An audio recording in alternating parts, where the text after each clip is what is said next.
இப்படியே போய்கிட்டு இருந்த இவர் வாழ்க்கையில நடந்த இன்னும் பல சுவையான செய்திகளை தெரிஞ்சுக்க காத்திருங்க அடுத்த எபிசோட் வரைக்கும்.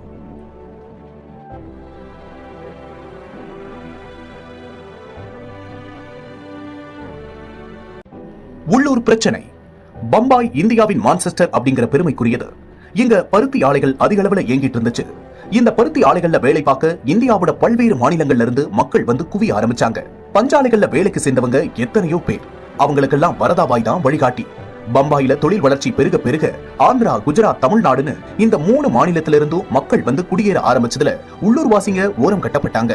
தமிழ்நாட்டில இருந்து கூலி தொழிலாளிங்க மட்டும் இல்லாம படிச்சு பட்டம் வாங்கினவங்களும் அரசு வேலையில இருக்கிறவங்களும் குடியேறினாங்க. அந்த காலத்துல, அதாவது 1960கள்ல அரசியல் சூழல்ல மாற்றங்கள் ஏற்பட ஆரம்பிச்சது.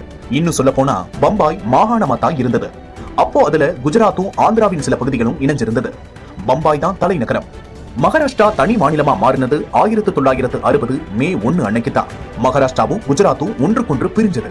குஜராத்தி மொழி பேசுற பகுதிகள் குஜராத்தின் ஒரு பகுதியா மாறிச்சு. மும்பையை தலைநகரா கொண்டு மகாராஷ்டிரா மாநிலம் பிறந்துச்சு. அப்பொழுதுதான் பால் தாக்கரே அப்படிங்கிறவர் ஆங்கில நாளிதழ்கள்ல கேலி சித்திரம் வரைஞ்சு தன்னோட தொழில்முறை வாழ்க்கையை ஆரம்பிச்சிருந்தாரு. இவரோட சித்திரங்கள் பல உள்ளூர் நாளிதழ்கள்லையும் டைம்ஸ் ஆஃப் இந்தியா போன்ற ஆங்கில இதழ்கள்லையும் வெளியாகிட்டு இருந்தது. அவரோட அப்பாவும் களப்பணியில இருந்தவர் தான். இது பால் தாக்கரேவுக்கு ஒரு விதத்துல அரசியல்ல ஈடுபட உதவியா இருந்தது. 1960ஆம் வருடம் அவரு மரமிக் அப்படின்னு கேலி சித்திர வார இதழ் ஒன்ன தன்னோட சகோதரரோட இணைஞ்சு துவங்கினாரு. குறிப்பா குஜராத்தியர் மற்றும் தென்னிந்திய கூலி வேலையாட்களை இலக்காக்கி மும்பையில மராத்தியர் அல்லாதவர்களோட செல்வாக்கை எதிர்ப்பதற்கான பிரச்சாரமா அதை பயன்படுத்திக்கிட்டாரு. 1966ஆம் வருடம் ஜூன் மாதம் 19ஆம் தேதி அவர் மகாராஷ்டிரா மாநிலத்தின் பிறப்புரிமையாளர்களின், அதாவது மராத்தியர்களின் உரிமைகளுக்காக போராடும் நோக்கத்துடன் சிவசேனா என்ற கட்சியை துவக்கினார். சிவசேனாவோட ஆரம்ப கால நோக்கம்னு பார்த்தா தென்னிந்தியர்கள், குஜராத்தியர்கள் மற்றும் மார்வாடிகள் போன்று வேறு மாநிலங்கள்ல இருந்து வந்த குடியேறிகளுக்கு எதிராக மராத்தியர்கள் இருக்கணும் அப்படிங்கிறதுதான். அரசியல்ல பகிரங்கமா மண்ணின் மக்களுக்கு ஏதாவது செஞ்சாதானே நிலைச்சிருக்கவும் வெற்றி பெறவும் முடியும். இதன் காரணமா தென்னிந்தியர்களுக்கும் மராத்தியர்களுக்கும் இடையில கடுமையான சண்டைகள் நடக்கும். ஆயுதங்களால கூட தாக்குதல்கள் நடந்திருக்கு.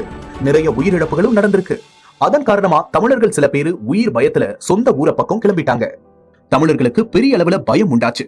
அப்ப மராத்தியர்களுக்கு பதிலடி கொடுக்கிற விதத்துல வரதாபாய் தன்னோட ஆட்களை கொண்டு மராத்தியர்களுக்கு எதிராக களமிறங்கி ஆயுதங்களை பயன்படுத்தி தமிழர்களுக்கும் ஏனைய தென்னிந்தியர்களுக்கும் பாதுகாப்பு கொடுத்தாரு. ஒரு சமயம் சிவசேனாவோட சின்ன சின்ன தலைவர்களுக்கெல்லாம் நுணுக்கமான தண்டனைகளை கொடுத்து நடுங்க வச்சாரு. வரதாபாயோட அணுகுமுறைகள் மராத்தியர்களுக்கு பயத்தையும் அதே சமயத்துல எரிச்சலையும் ஏற்படுத்துச்சு.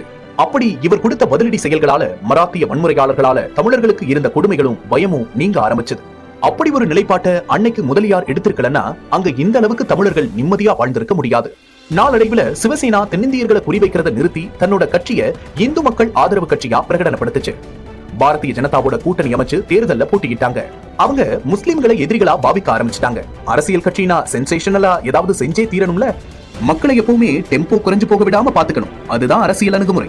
அதோட இன்னொரு முக்கியமான விஷயம் என்னன்னா, தென்னிந்தியர்கள் அதிகம் வசிக்கக்கூடிய பகுதிகளில் வரதாபாய் யார கை காட்டுறாரோ அவங்கதான் அந்த பகுதியோட சட்டமன்ற பிரதிநிதியாவோ பாராளுமன்ற உறுப்பினராவோ போக தகுதி பெறுவாங்க. அவரை மீறி எதுவும் நடக்காது. சிந்தாம சிதறாம ஓட்டுக்களை அள்ளணும்னா வரதாபாய பகச்சிக்காம சுமூகமா கையாளணுங்கிறத புரிஞ்சுக்கிட்டாங்க. இந்த சந்தர்ப்பத்தையும் வாய்ப்பையும் பயன்படுத்திக்கத்தான் சிவசேனா விரும்புச்சு. பால் தாக்கரே வரதாபாயோட ஒப்பந்தம் போட்டுக்கிட்டாரு. அதாவது வரதாபாய் சிவசேனாவை ஆதரிக்கணும், அதோட தாராவிய தமிழர் பகுதியாவை தொடர சிவசேனா ஆதரவு தரணும்னு முடிவு பண்ணிக்கிட்டாங்க. இன்னொரு பெரிய விஷயம் என்னன்னா, வரதாபாய் கிங் மேக்கரா இருந்தாரே தவிர அவருக்கு அரசியல் தலைவராகிறதுல விருப்பம் இல்ல.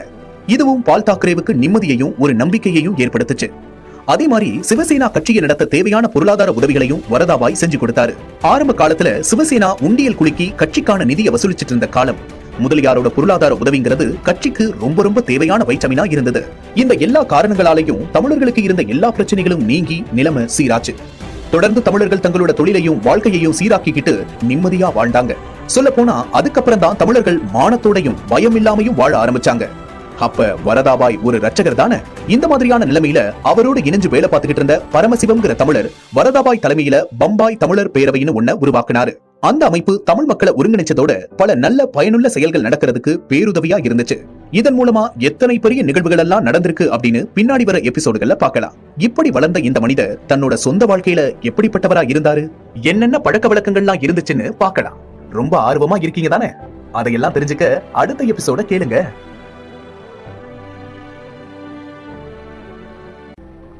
வரதாபாய் தனிப்பட்ட வாழ்க்கை. வரதாபாய் பேரை கேட்டாலே அதிரக்கூடிய ஒரு தாதாவா திகழ்ந்தாலும் அவருடைய தனிப்பட்ட வாழ்க்கையில அவருக்குன்னு கொள்கைகள் வச்சிருந்தாரு. அவர் சாராயத்தை கடத்தி வியாபாரம் செஞ்சாருனாலும் அவருக்கு மதுப்பழக்கம் கிடையாது. ஒரு கொள்ளையனா சாராயம், தங்கம், வீட்டு சாதன பொருட்கள், கடத்தல், மிரட்டல், கட்ட பஞ்சாயத்து இப்படியான விஷயங்கள்ல ஈடுபட்டாருனாலும் தேச துரோக செயல்கள்ல ஈடுபட மாட்டாரு. அதோட யாராவது அப்படி செய்ய துணிஞ்சா அவங்களையும் செய்ய விட மாட்டாரு. பெண்கள் விஷயத்திலையும் ரொம்பவே மரியாதையாவும் அன்பாவும் நடந்துக்குவாராம். இவருக்கு 2 மகன்களும் ஒரு மகளும் இருந்தாங்க. அவரோட ஒரு மகனும் மகளும் மராத்தியர்களை தான் திருமணம் செஞ்சுக்கிட்டாங்க. இவரோட மனைவியை பத்தின செய்திகள் எதுவும் பெருசா வெளியே தெரியல. ஆனா அவங்க பேரு மாரியம்மாள்னு சொல்றாங்க. இவர் படிச்சது 4ஆம் வகுப்பு வரைக்கும் தான் சொல்லப்படுது. ஆனா நல்ல சாமர்த்தியமும் அறிவாற்றலும் இயல்பாவே அமைஞ்சிருந்தது. அது உண்மைங்கிறதுனால இவ்வளவு பெரிய தலைவரா தாதாவா இருக்க முடிஞ்சது. இவரோட பேச்சு திறமை தான் இவருக்கான பெரிய பலம். அந்த திறமையால பல இக்கட்டான சந்தர்ப்பங்கள்ல தப்பிச்சிருக்காரு. போலீஸ்ல ஒரு முறை மாட்டினப்ப கூட தன்னோட பேச்சு சாமர்த்தியத்தால தப்பிச்சுட்டாராம். தான் செய்யற செயல தன் பேச்சு திறமையால மற்றவங்களை ஏத்துக்க வச்சிடுவாராம். ஒரு நாள் அவரோட ஏரியால இருக்கிற சின்ன பசங்க எல்லாம் ஸ்கூலுக்கு போகாம விளையாடிக்கிட்டும் வேலை பார்த்துக்கிட்டும் இருக்கிறத பார்த்தாரு. இவங்கெல்லாம் ஏன் ஸ்கூலுக்கு போல அப்படின்னு கேட்டப்போ அங்க பள்ளிக்கூட வசதி இல்ல அப்படிங்கறது தெரிய வந்துச்சு. உடனடியா அந்த ஏரியால தானே தன்னோட சொந்த செலவுல ஒரு ஸ்கூலை கட்டினாரு. தன்னுடைய பிள்ளைகளையும் அங்கேயே படிக்கவும் வச்சாரு. ஸ்கூலுக்கு தேவையான எல்லா வசதிகளையும் தன் சொந்த காசுல ஏற்பாடு பண்ணாரு. 1985 ஜனவரி பொங்கல் விழா கொண்டாட்டத்துல நடந்த இன்னொரு நிகழ்வும் நினைவுக்கு வருது. அப்போது அம்பர்நாத்ல காலையில நடக்கிற பொங்கல் விழாவில கலந்துகிட்டு 11 மணிக்கெல்லாம் பாண்டு திருவள்ளுவர் மன்றம் நடத்துற விழால கலந்து கொள்றதா ஏற்பாடு பண்ணப்பட்டிருந்தது. திருவள்ளுவர் மன்றத்தினர் நடத்தும் பிரைவேட் பள்ளியின் மாணவர்கள் பெரியவர் வரதராச முதலியாருக்காக தை மாத காலை வெயிலில் காத்திருந்தார்கள். அவர் வர காலதாமதமாகுது. 12:30க்கு வராரு. திருவள்ளுவர் மன்ற அமைப்பாளரும் பள்ளி நிர்வாகியுமான ஐயா தேவதாசன் அவருக்கு தர்ம சங்கடம். பெரியவர் வந்தவுடன், ஐயா உங்களால வர முடியாதுன்னா சொல்லியிருக்க வேண்டியதுதானே, என் பிள்ளைகளை இந்த வெயில்ல காக்க வச்சிருக்க வேண்டாமே என்று கோபத்தை மறைத்துக் கொண்டு சொல்ல, அருகில் வந்த வரதராச முதலியார், தப்புதான், எத்தனை பிள்ளைங்க காத்திருந்துச்சோ அத்தனை அடி அடிச்சுக்கோ என்று சொல்லி குனிந்து தன் முதுகை காட்டினாராம். இப்படியும் இருந்திருக்காரு. இவங்க வாழ்ந்த ஏரியா மக்கள் நெருக்கடியா வாழக்கூடிய பகுதி. ஆனா அவசரத்துக்கு ஒரு ஆம்புலன்ஸ் வசதி கூட இல்லாம இருந்தது. தன்னோட சொந்த செலவுல 10 ஆம்புலன்ஸ்களை வாங்கி மக்கள் பயன்பாட்டுக்காக ஏற்பாடு பண்ணி கொடுத்தாரு. இவரு தெய்வ பக்தி நிறைஞ்சவராகவும் இருந்தாரு. முதன்மையா இவர் ஒரு முருக பக்தர். ஒவ்வொரு வருஷமும் பிள்ளையார் சதுர்த்தியை முன்னிட்டு பெரிய கணபதி சிலையை நிர்மாணிச்சு பந்தல் அமைச்சு ஆடல் பாடல் கொண்டாட்டம் சாப்பாடு அப்படின்னு ஒரு வாரத்துக்கு அந்த ஏரியாவே களை கட்டும். மாத்துங்கா ஏரியாவே கணபதி விழா நாட்கள்ல ஸ்தம்பிச்சு போற அளவுக்கு சிறப்பா இருக்கும். அந்த விழாவில கலந்துக்க வர்றவங்களுக்கு கை நிறைய பணத்தை அள்ளி அள்ளி தருவாராம் முதலியார். இந்த நிகழ்ச்சியில கலந்துக்க தமிழ்நாட்டில இருந்தெல்லாம் கலைஞர்கள், மத குருக்கள் கூட கலந்துக்கு வாங்கலாம். கலை நிகழ்ச்சிகள் நடத்தி கொண்டாட்டத்தை விமர்சையா நடக்க செய்வாராம். பாலிவுட் நடிகர், நடிகைகள், அரசியல்வாதிகள்னு பலதரப்பட்டவங்களும் பங்கேற்பாங்களா. இதெல்லாம் பாக்குற அந்த ஊர் மக்களுக்கு எரிச்சலா தானே இருக்கும். சந்தர்ப்பம் கிடைச்சா விட்டுருவாங்களா? காத்துக்கிட்டு இருந்தாங்க. ஒரு வருஷம் விழாவுக்கு முந்தின நாள் அந்த விழா பந்தல் மொத்தமா எரிஞ்சு சாம்பல் ஆயிடுச்சா என்ன, ஆக்கிட்டாங்கன்னு தான் சொல்லணும். பந்தல், விநாயகர் சிலை உட்பட எல்லாமே சர்வநாசம். அத கேள்விப்பட்ட முதலியார் பதற்றமே இல்லாம, எவ்வளவு செலவானாலும் பரவாயில்ல, விழா சிறப்பா நடக்கணும், அதுக்கான ஏற்பாடுகளை செய்யுங்கன்னு சொல்லிட்டாராம். ராத்திரியோட ராத்திரியா கிட்டத்தட்ட 3000 பேர் வேலை பார்த்து எல்லாத்தையும் சீரமைச்சு விழாவை சிறப்பா நடத்தி இருக்காங்க. ஆக முதலியார் எதை நினைச்சாலும் செஞ்சு காட்டுவாரு. தினமும் காலையில அவரோட வீட்டுக்கு முன்னாடி அவரை பார்த்து உதவி பெற்றுக்க ஒரு நீண்ட வரிசையில ஜனங்க காத்து கிடப்பாங்களா. அவர் கண்டிப்பா எல்லாருக்குமே ஏதாவது ஒரு வழியை காமிப்பாராம். அப்படி அவர்கிட்ட பணம் வாங்கி கடை நடத்தினவங்க, தொழில் தொடங்கினவங்க, டாக்ஸி வாங்கி ஓட்டினவங்க, பழம் காய்கறி வியாபாரம் செஞ்சவங்க கொஞ்சம் நஞ்சம் இல்ல. ரேஷன் கார்டு, கரண்ட் கனெக்ஷன், தண்ணி கனெக்ஷன், இப்படி எதுனாலும் வரதாபாய பார்த்தா கச்சிதமா முடிஞ்சிடும். இவருக்கு துணையா பக்கபலமா நின்னவங்கள்ல ஒரு நாயுடு, ஒரு ஐயர், ஒரு கிறிஸ்தவர். இவங்க ரொம்பவே முக்கியமானவங்க. இவங்க கோலோச்சன காலத்துல இவரோட நண்பர் மஸ்தான் பாலிவுட் திரைப்படத்தாரோட நல்ல உறவுல இருந்து அந்த துறையில படம் எடுக்க பைனான்ஸ் பண்ணிக்கிட்டு இருந்தாரு. திரைப்பட தயாரிப்பாளர்ங்கிற அடையாளமும் இருந்தது. அதனால அவருக்கு பெரிய நடிகர்களோட நட்பும் பழக்கமும் உண்டு. மஸ்தான் எப்பவுமே எலைட் வாழ்க்கை முறையை தான் நாடினார். ரொம்பவே டீசென்ட் ஆசாமி. அவர் மேல கடத்தல்காரங்கிறத தாண்டி வேற எந்த விதமான வழக்குகளுமே கிடையாது. அவரோட தொடர்புனால வரதாபாய்க்கும் திரைப்பட துறையில இருந்தவங்களோட நல்ல உறவு இருந்துச்சு. ஏதாவது பிரச்சனைனா அவங்களும் வரதாபாய நாடி வந்தாங்க. அப்ப இருந்த ரியல் எஸ்டேட் பிரச்சனை, கொடுக்கல் வாங்கல், இப்படிப்பட்ட விஷயங்களை முடிச்சு கொடுக்க வரதாபாய் தான் உதவினாரு. அதன் மூலமாவும் வருமானத்தை பார்த்தாரு. வரதாபாய் கிட்ட போனா காரியம் கண்டிப்பா சக்சஸ் ஆயிடும் அப்படிங்கிற நம்பிக்கை எல்லாருக்குமே இருந்துச்சு. இவரோட தொடர்புகள் சர்வதேச அளவுல இருந்தது. இவரோட இந்த சர்வதேச தொடர்பு தமிழர்களுக்கு இன்னும் என்னென்ன நன்மைகளை கொடுத்துச்சுன்னு பின்னாடி வர எபிசோட்ல பார்க்கத்தானே போறீங்க. இவங்களை பின்பற்றி இன்னும் நிறைய பேர் இந்த சாம்ராஜ்யத்துக்குள்ள வந்தாங்க. அவங்க யார் யாரு, அவங்களால நடந்த தீமைகள் என்னென்ன அப்படிங்கறதையும் பார்ப்போம்.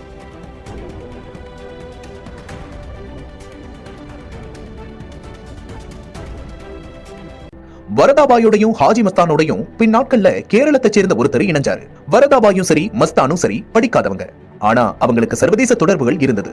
நிழல் உலகத்துல இவங்கள தெரியாதவங்க இருக்க முடியாது. நல்ல செல்வா கூட இருந்தவங்க. நாணயமும் செய்யற தொழில நேர்மையும் இருந்துச்சு.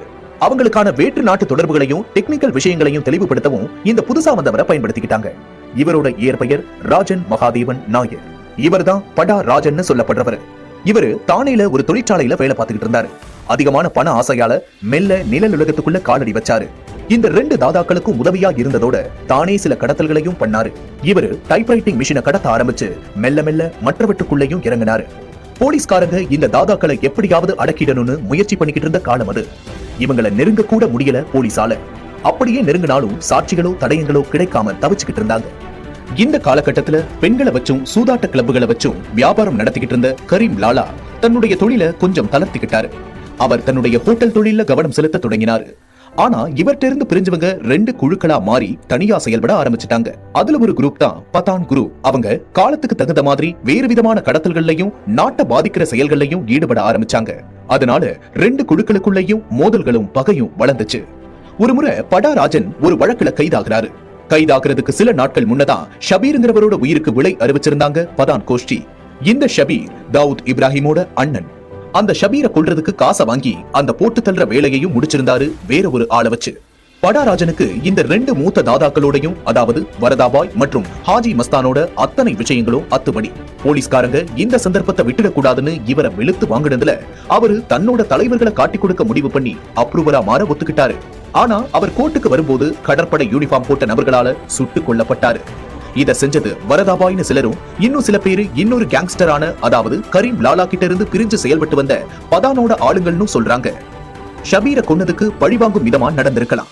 எது எப்படியோ ஆக காட்டி கொடுக்க போனவனும் காணாம போயிட்டான். இன்னும் சொல்ல போனா இருந்த ஒரே சாட்சியம் அழிஞ்சிட்டதால போலீஸ்காரங்களால வரதாபாய் மேல எந்த நடவடிக்கையும் எடுக்க முடியல. இந்த நிகழ்வுக்கு அப்புறம் யாருக்காவது காட்டி கொடுக்க தைரியம் வருமா என்ன?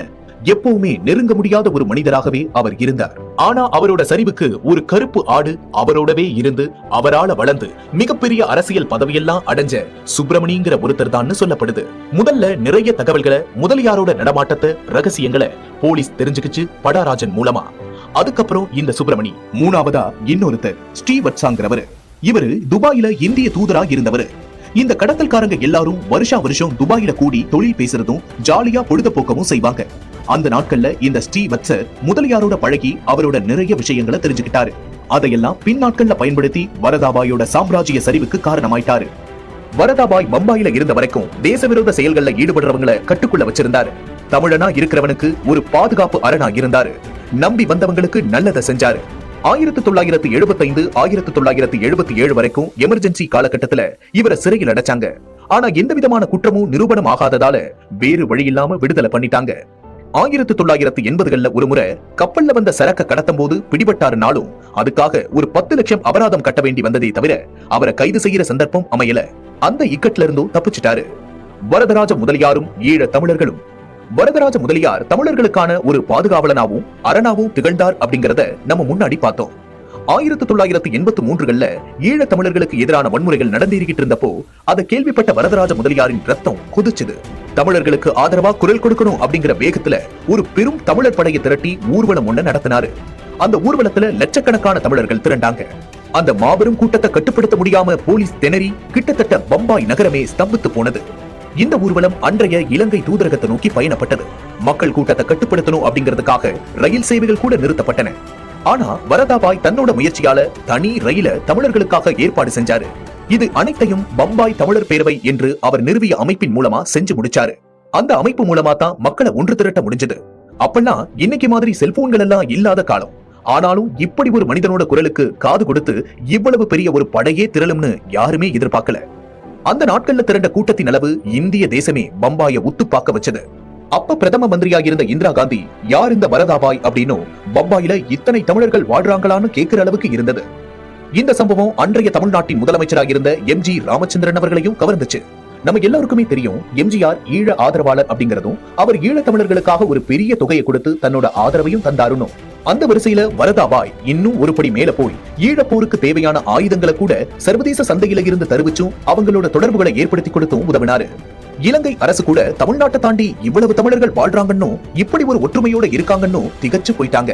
அப்ப தீவிரமான ஈழப்போர் நடந்துகிட்டு இருந்த சமயம் தமிழர்கள் கொத்து கொத்தா சாகடிக்கப்பட்டுகிட்டு இருந்த செய்திகள் தினமும் பேப்பர்கள்ல வந்துகிட்டே இருந்தது. அதுல கொலைங்கிறத விட தமிழ் பெண்கள் மானபங்கப்படுத்தப்படுறதும் கொடூரமா கற்பழிக்கப்படுறதும், அதுவும் பெற்ற அப்பாக்கள் முன்னாடியும் கட்டின புருஷன் முன்னாடியும் வன்புணர்வு செய்யப்பட்டு அங்கங்கள் எல்லாம் சிதைக்கப்பட்டும் பயங்கரமான கொடூரங்களை கேள்விப்பட்ட எல்லாருக்குமே அது ஒரு பெரிய மன அழுத்தத்தையும் அதிர்வையும் கவலையையும் கண்ணீரையும் வரவழைச்சது. இதோட உச்சமா பெண்களுடைய முளைகள் அறுக்கப்பட்டு முளைக்கறி விற்பனை கூட செய்யப்பட்டது. இதெல்லாம் கேள்விப்படுற எந்த மானமுள்ள மனுஷனுக்கும் ஆத்திரம் வரத்தான செய்யும். இந்த நிகழ்வுகள் ஏற்படுத்தின தாக்கத்தால விடுதலை புலிகள் இயக்கம் இவரை தொடர்பு கொண்டு உதவி கேட்டப்போ சர்வதேச ஏஜென்ட்கள் மூலமா புலிகளுக்கான ஆயுதங்களையும் இன்ன பிற உதவிகளையும் செஞ்சு கொடுத்திருக்காரு. இந்த எல்லா செயல்பாடுகள்லையும் கேபி அப்படிங்கிறவர் மூலமா புலிகளுக்கு தொடர்பு கிடைச்சிட்டு இருந்தது. இந்த வகையில புலம்பெயர்ந்து தாய் மண்ணை தாண்டி வாழ்ற தமிழர்களுக்கும் ஆதரவும் உதவியும் செஞ்ச ஒரு மிகப்பெரிய தலைவனாத்தான் எளிய மக்கள் கருதுனாங்க. மாபெரும் சபையினில் நீ நடந்தால் உனக்கு மாலைகள் விழ வேண்டும், ஒரு மாற்றுக்குறையாத மன்னவன் இவன் என்று போற்றி புகழ வேண்டும். கண்ணதாசன் பாட்டெழுதலாம், புரட்சி தலைவர் பாடலுக்கு நடிக்கலாம். அப்படியானவனா வாழ்றது வெகு சிலர்தான். புரட்சி தலைவர் அப்படி வாழ்ந்தாரு. அவரோட வள்ளல் குணத்தாலையும் வற்றாத அன்பாலையும் மாநிலத்தோட முதலமைச்சரா உட்கார வச்சு அழகு பார்த்துச்சு ஊரு. நம்ம முதலியார் எந்த பதவியிலையும் இல்லைனாலும் மக்களை அரவணைச்ச பண்பாலையும் பாதுகாத்த குணத்தாலையும் ஒரு மாபெரும் தலைவனா வாழ்ந்தாரு. இனி ஒரு மனிதன் இவரை போல வர முடியாது அப்படின்னு பம்பாய் தமிழர்களால போற்றப்பட்டாரு. இன்றும் மக்கள் மனசுல தெய்வமா நிலைச்சு வாழ்றாரு.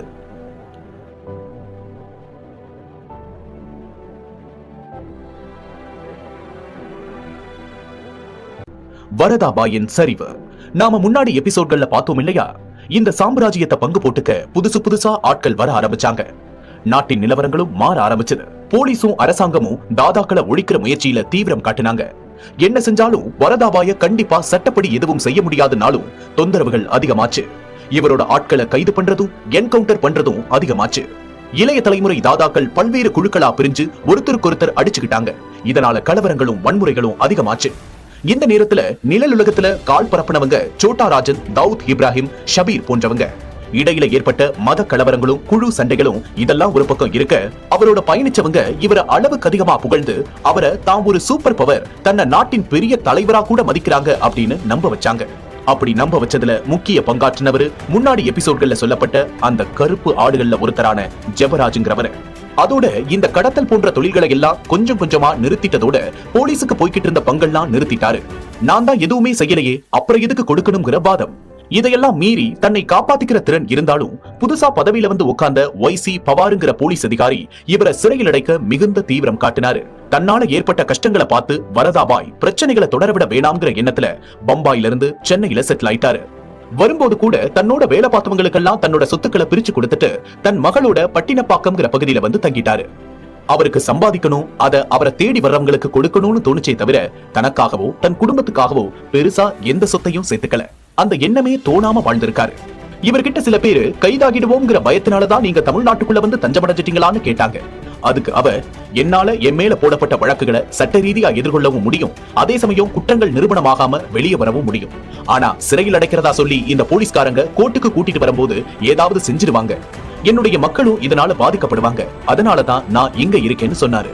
இவரோட வாழ்க்கை சம்பவங்களை கருவா வச்சு தமிழ்ல மணிரத்னம்ங்கிற டைரக்டரால எடுக்கப்பட்ட திரைப்படம் தான் நாயகன். இதுல பத்மஸ்ரீ கமல்ஹாசன் வரதாபாய் கதாபாத்திரத்தை ஏற்று நடிச்சிருந்தாரு. இந்த படத்தை எடுக்கிறதுக்கு முன்னாடி மணிரத்னமும் கமல்ஹாசனும் வரதாபாய நேர்ல சந்திச்சிருக்காங்க. முதல்ல படம் எடுக்கப்படுறதுக்கு தன்னோட அதிருப்தியை வெளிப்படுத்தின முதலியார் பின்னாடி ஒத்துக்கிட்டாரா. அப்ப மணிரத்னம் அவர்கிட்ட, உங்களோட இறுதி எப்படிப்பட்டதா இருக்கணும்னு விரும்புறீங்கன்னு கேட்டதுக்கு, அமைதியா ஒரு மருத்துவமனையில நான் இறக்கணும்னு விரும்புறேன்னு சொன்னாரா. அத அவர் சொன்ன அப்புறம் தான் திரைக்கதையில கிளைமேக்ஸ் காட்சியை வடிவமைச்சிருக்காங்க படக்குழுவினர். இத இயக்குனர் மணிரத்னமே தன்னோட ஒரு பேட்டியில சொல்லியிருக்காரு. இந்த திரைப்படம் நடிகர் கமல்ஹாசன அவரோட நடிப்பின் பரிமாணத்தை உயர்த்தி காட்டவும் இன்றளவும் பேசப்படவும் வழிவகுத்துச்சு. இந்த ஆண்டு நாயகன் படத்தோட 35வது ஆண்டு விழாவை சிறப்பா பேசுறாங்க. ரீ ரிலீஸ் கூட சாத்தியப்பட்டிருக்கு. இது தமிழ் படங்களின் கிளாசிக் வரிசையிலையும் இடம்பெற்றிருக்கு. இதுல காட்டப்படுற சில சம்பவங்கள் நிஜமா நடந்திருந்தாலும் சில காட்சிகள் படத்தோட சுவாரஸ்யத்துக்காகவும் படக்குழுவோட வசதிக்காகவும் மாற்றங்களும் இணைப்புகளும் செய்யப்பட்டிருக்கு. படத்தை எடுத்து முடிச்சதுக்கு அப்புறம் வரதாபாய்க்கு போட்டு காட்டினாங்களாம். அவர் ஒரு சிரிப்பை உதுத்துட்டு போனாரா. இவர் மேல இருந்த மதிப்பால இங்க தமிழ்நாட்டுல அவர் அமைதியா வாழ்றதுக்கு பிரச்சனை வராம பாத்துக்கிட்டாரு இந்த மாநிலத்தோட அண்ணாலய முதல்வர். அது மட்டும் இல்லாம வரதாபாயோட மகளுக்கு இங்க சென்னையில தான் திருமணம் நடந்துச்சு. அந்த நிகழ்வுல மாநில முதல்வர் தன்னோட மனைவியோட வந்து கலந்துகிட்டாரு. புரட்சி தலைவர் இறந்த ஒரு வாரத்திலேயே, அதாவது ஜனவரி 2, 1988 மாரடைப்பு ஏற்பட்டு காலமானாரு வரதாபாய். அவர் இறந்த பிறகு அவரோட விருப்பப்படி அவருடைய உடலை தனி விமானம் மூலமா பம்பாய்க்கு எடுத்துட்டு போனாரு அவருடைய ஆத்ம நண்பனான ஹாஜி மஸ்தான். அவருடைய இறுதிச் சடங்குகள் அவர் நிர்மாணிச்ச அவரோட கோட்டையா விளங்கின பகுதியிலேயே நடந்துச்சு. இவர் உடல் தாங்கிய அந்த வண்டி வரும்போது அப்படி ஒரு பேரமைதி நிலவுச்சான். மக்கள் கூட்டம் அப்படி அலைமோதுச்சான் இறுதி அஞ்சலி செலுத்த. நாயகன் படத்துல அவரோட பேரன் நீங்க நல்லவரா கெட்டவரா அப்படின்னு கோர்ட்டு வாசல்ல வச்சு அவரை கேட்கிற மாதிரியான ஒரு சீன் வரும். நம்ம எல்லாருக்குள்ளயும் இந்த கேள்வி எழறத தடுக்க முடியாது. ஒரு மனுஷன் தன்னோட மனசுக்கு சரின்னு படுறத பகிரங்கமா செய்யறான். அதுல சில பாதிப்புகள் சில பேருக்கு ஏற்படலாம், இன்னும் சில பேருக்கு அது சிரமங்களை ஏற்படுத்தி இருக்கலாம். வாழ்க்கையில நல்லது கெட்டதுன்னு ரெண்டுமே கலந்துதான் இருக்கும். அது போலதான் ஒவ்வொரு மனுஷனுக்குள்ளேயும் ஆபத் பாந்தவனா, அநாத ரட்சகனா சிலருக்கு, கடத்தல், கொலை, கொள்ளைக்காரனா சட்டத்துக்கு. இத கேட்டுட்டு இருக்க நீங்க எந்த பக்கம்?